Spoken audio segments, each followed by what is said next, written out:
বন্ধুরা, আপনি কি কখনো ভেবেছেন পশুরা কখনো আমাদের মতো কিছু অদ্ভুত কাজ করতে পারে? হ্যাঁ, এমন কিছু অদ্ভুত ঘটনা ঘটেছে যেগুলো ক্যামেরায় ধরার পর আপনি হাসতে বাধ্য হবেন। মনে হবে তারা যেন একেবারে ফানি স্টার হতে যাচ্ছে। আবার কখনো তাদের কর্মকাণ্ড দেখে মনে হবে না যে তারা পশু। রোমাঞ্চময় পৃথিবীর আজকের এই এপিসোডে আমরা দেখব ক্যামেরায় ধরা পড়া এমন কিছু ফানি, অদ্ভুত এবং অপ্রত্যাশিত পশু প্রাণীর কর্মকাণ্ড।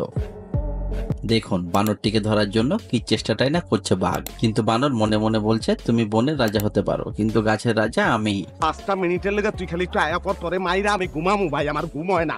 তোরে মাইরা ঘুমামু, তুই একটু আয় ভাই। মেয়েটি ঘোড়ার গায়ে হাত বুলাতে বুলাতে থামিয়ে দেওয়ায় ঘোড়াটি যেন বলছে থামালে কেন, হাত বুলাও, ভালোই তো লাগছিল।